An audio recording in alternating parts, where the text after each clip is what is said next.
Students, welcome to my YouTube channel Buniyadi Urdu.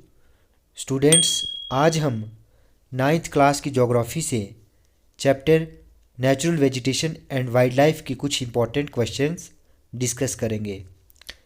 Question number 1 है, what is natural vegetation? Natural vegetation refers to a plant community that has grown naturally without any human add.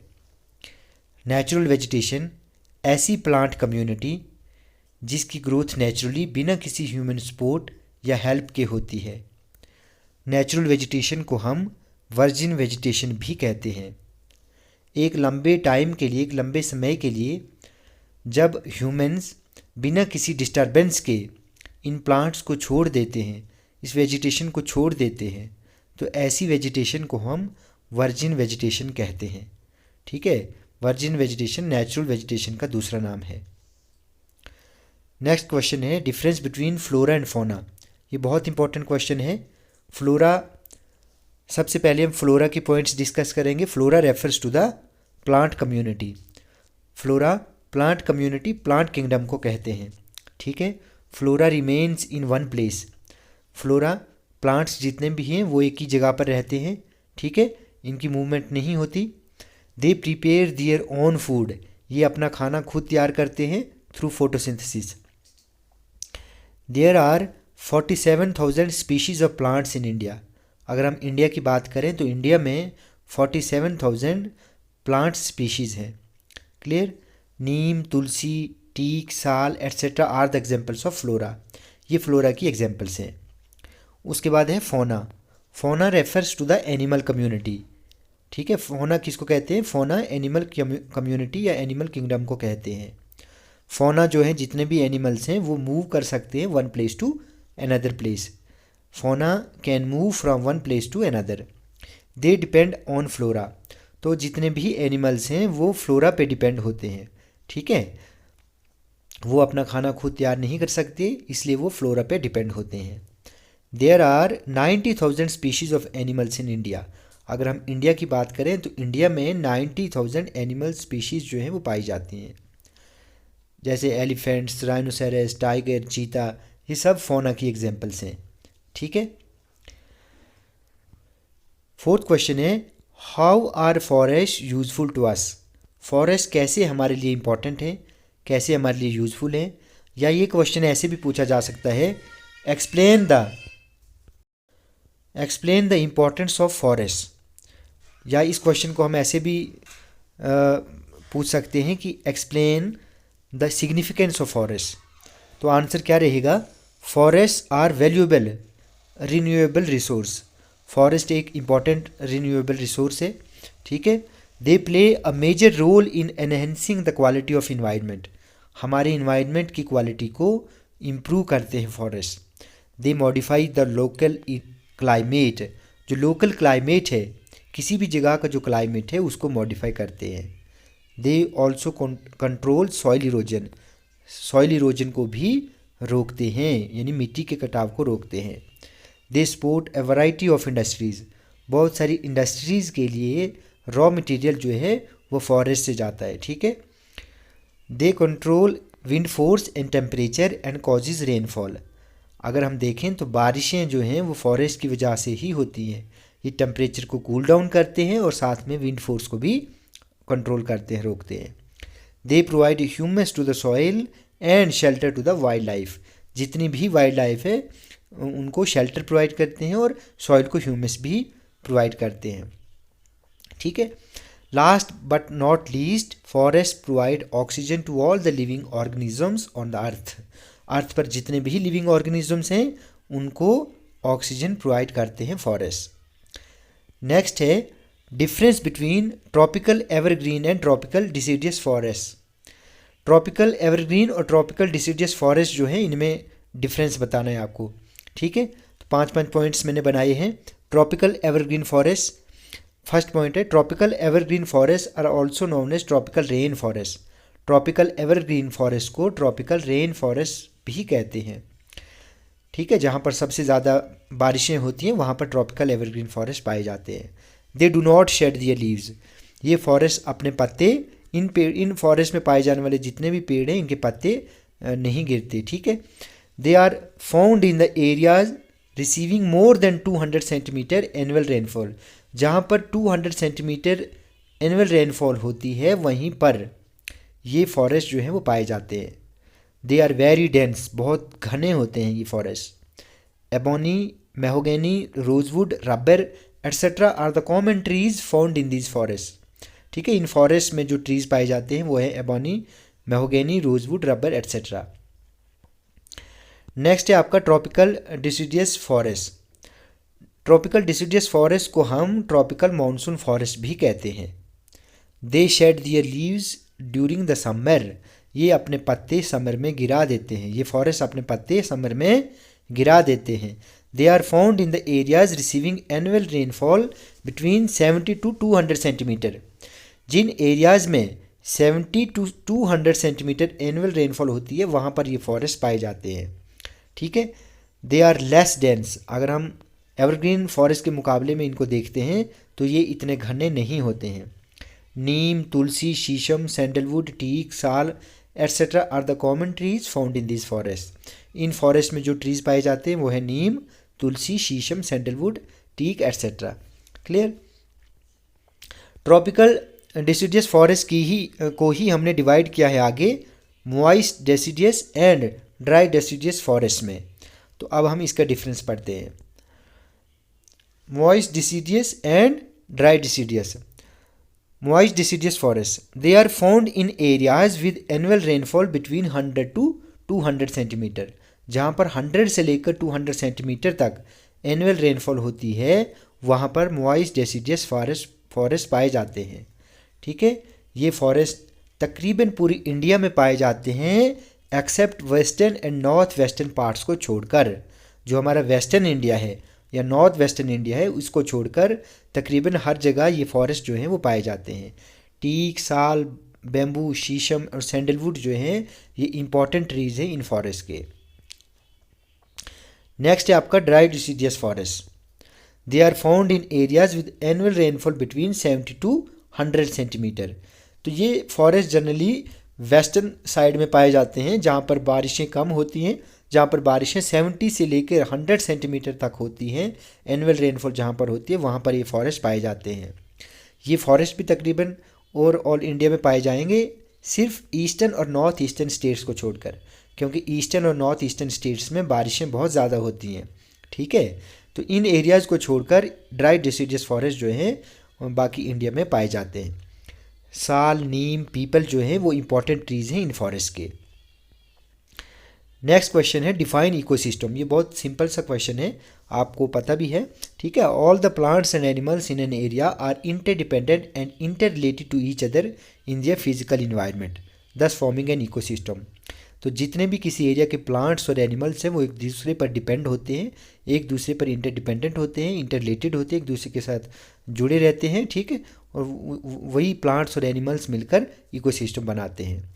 और large ecosystem को हम biome कहते हैं, ठीक है। Very large ecosystem on land having distinct types of vegetation animal life is called biome, ठीक है। उसके बाद है what is biodiversity, why is it important. Biodiversity क्या है। Bio means life, diversity means species, ठीक है। तो डिफरेंट स्पीशीज़ के जो लाइफ है, चाहे वो प्लांट्स हैं, एनिमल्स हैं, जो अर्थ पर रहते हैं, तो उसको हम बायोडाइवर्सिटी कहते हैं। तो biodiversity is the total sum of all the living organisms that exist on earth. It is important. क्यों इंपॉर्टेंट है बायोडाइवर्सिटी। बायोडाइवर्सिटी से हमें बहुत सारी चीज़ें मिलती हैं, प्लांट से बहुत सारी चीज़ें मिलती हैं, एनिमल से बहुत सारी चीज़ें मिलती हैं, उनको हम कंज्यूम करते हैं, प्रोड्यूस करते हैं चीज़ों को, ठीक है। तो biodiversity provides humans with raw materials for consumption and production. इसके अलावा अगर हम बायोडाइवर्सिटी की बात करें तो जैसे प्लांट्स हमें क्या प्रोवाइड करते हैं, ऑक्सीजन प्रोवाइड करते हैं, क्लीन एयर, वाटर एट्सेट्रा जो है बायोडाइवर्सिटी हमें बायोडाइवर्सिटी से मिलता है। इसके साथ साथ हमारे जो इकोलॉजिकल बैलेंस है, हमारे इन्वायरमेंटल बैलेंस को मेंटेन करके रखते हैं बायोडाइवर्सिटी। क्लियर। तो ये इंपॉर्टेंस है बायोडाइवर्सिटी की। नेक्स्ट है right important points of biodiversity in India. Biodiversity के बारे में, इंडियन बायोडाइवर्सिटी के बारे में आप क्या जानते हैं। Right a short note on biodiversity of India, ऐसे भी पूछा जा सकता है, ठीक है। तो India is one of the 12 mega biodiversity countries of the world. दुनिया की जितनी भी बड़ी बड़ी कंट्रीज़ हैं, 12 मेगा बायोडाइवर्सिटी कंट्रीज़ हैं, उनमें से इंडिया भी एक है। मैंने पहले ही बता दिया, इंडिया में 47,000 स्पीशीज़ ऑफ प्लांट्स पाए जाते हैं, 15,000 फ्लावरिंग प्लांट्स हैं, 90,000 स्पीशीज़ जो है एनिमल्स की हैं, ठीक है, अप्रॉक्सीमेटली 90,000। इसके साथ साथ अगर हम एलिफेंट्स की बात करें तो ये वेट असम, कर्नाटका और केरला में पाए जाते हैं। राइनोसेरस की बात करें तो ये स्वैम्पी और मार्शी एरियाज़ में पाए जाते हैं, दलदली एरिया में। तो जैसे असम वाले एरिया में और वेस्ट बंगाल वाले एरिया में राइनोसेरस पाए जाते हैं। अगर हम वाइल्ड एस की बात करें और कैमल्स की बात करें तो ये थार डेजर्ट में पाए जाते हैं। Thar desert, the great Indian desert, that is Rajasthan में पाए जाते हैं। कैमल को शिप ऑफ डेजर्ट भी कहा जाता है, ये हमने पहले पढ़ा था, ठीक है। India is the only country in the world, ठीक है, having both lions and tigers. तो इंडिया में लॉयंस भी पाए जाते हैं और टाइगर्स भी पाए जाते हैं, ठीक है। बाकी कंट्री में ऐसा नहीं होता, वहाँ पर या तो लॉयंस पाए जाएंगे या खाली टाइगर्स ही पाए जाते हैं। गिर forest in Gujarat is the natural habitat of lions. अगर इंडिया में देखा जाए तो ये गिर लॉयंस जो हैं वो गिर फॉरेस्ट में पाए जाते हैं गुजरात में, ठीक है। Tigers are found in the forest of Madhya Pradesh and Sundarbans of west Bengal. Tigers पाए जाते हैं कहाँ पर? मध्य प्रदेश के जंगलों में और वेस्ट बंगाल के सुंदरबन एरियाज़ में। आपने नाम सुना है रॉयल बंगाल टाइगर, तो ये सुंदरबन में पाए जाते हैं, ठीक है। उसके बाद है द तिब्बतन एंटीलोप, द भरेल। भरेल जो है ये ब्लू शीप का नाम है, ठीक है। याक है, वाइल्ड शीप है, द कायंग है। कायंग जो है ये वाइल्ड एस का नाम है, ठीक है। ये तिब्बत हमारे जो लद्दाख वाला रीजन है वहाँ पर पाए जाते हैं। स्नो लेपर्ड की बात करें तो ये हाई एल्टीट्यूड एरियाज़ में पाए जाते हैं, जो ऊंचे ऊंचे पहाड़ हैं उन पर हमें देखने को मिलते हैं, ठीक है, हिमालयन रीजन में देखने को मिलते हैं, क्लियर।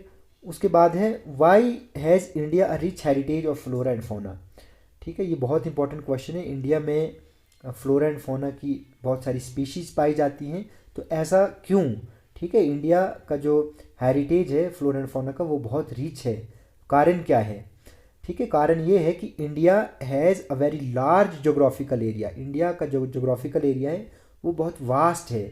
यहाँ पर माउंटेन्स भी हैं, प्लेन्स भी हैं, डेजर्ट भी हैं, आइलैंड्स भी हैं, प्लेट्यूज भी हैं।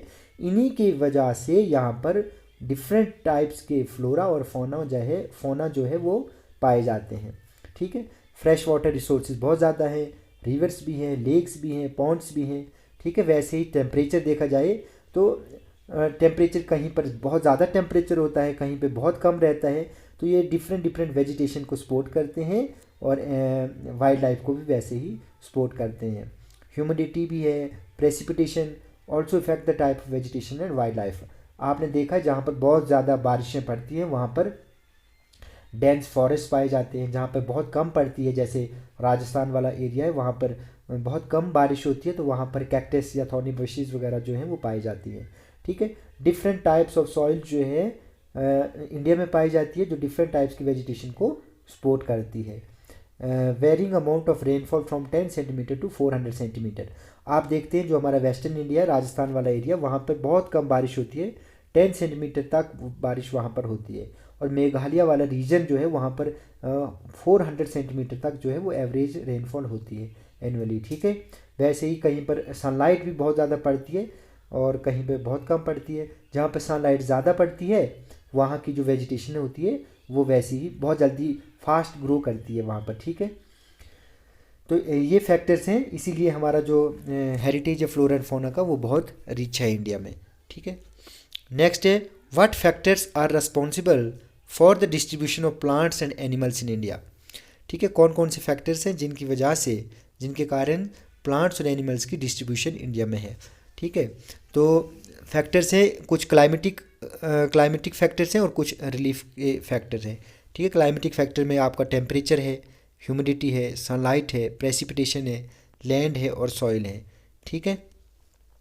ये तो बहुत सिंपल सा क्वेश्चन है। नेक्स्ट है quite a few species of plants and animals are endangered in India, why. India में कुछ प्लांट्स और एनिमल्स जो हैं वो एंडेंजर्ड जोन में हैं, तो कारण क्या है, ठीक है। तो एंडेंजर्ड जोन में इसलिए हैं क्योंकि पॉपुलेशन बढ़ रही है, पॉपुलेशन के बढ़ने से हम पेड़ों की कटाई कर रहे हैं, ठीक है। तो जानवर भी मर रहे हैं इनकी वजह से, ठीक है। जितनी ज़्यादा डेवलपमेंट हो रही है तो ये प्लांट्स और एनिमल्स जो हैं ये एंडेंजर्ड जोन में आ रहे हैं। नेक्स्ट है अर्बनाइजेशन एंड इंडस्ट्रियलाइजेशन। अर्बनाइजेशन का मतलब है सिटीज़ का ग्रो होना, ठीक है।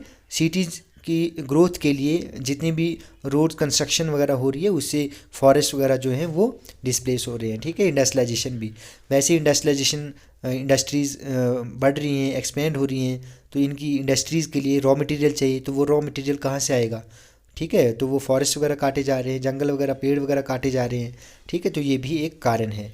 लार्ज स्केल डिफॉरेस्टेशन, ठीक है, कटिंग हो रही है, पोल्यूशन बहुत ज़्यादा बढ़ रहा है, पोल्यूशन की वजह से भी बहुत ज़्यादा जानवर वगैरह जो हैं वो मर रहे हैं, ठीक है। उसके बाद है हंटिंग की जा रही है, पोचिंग की जा रही है एनिमल्स की कमर्शियल पर्पसेस के लिए, तो ये भी एक कारण है जिसकी वजह से प्लांट्स और एनिमल्स जो हैं वो एंडेंजर्ड जोन में है।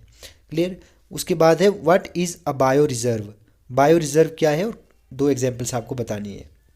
बायो रिजर्व्स क्या है, ये प्रोटेक्टेड एरियाज़ हैं जहाँ पर क्या किया जाता है, बायो को यानी लाइफ को प्रोटेक्ट किया जाता है, रिजर्व किया जाता है। यहाँ पर नेचुरल वेजिटेशन को रिजर्व किया जाता है, प्रोटेक्ट किया जाता है, वाइल्ड लाइफ को और साथ ही साथ इन्वायरमेंट को भी। तो दो बायो रिजर्व के एग्जांपल मैं बताऊँ तो वो हैं सुंदरबन वेस्ट बंगाल में और नंदा देवी जो है वो उत्तराखंड में, ठीक है।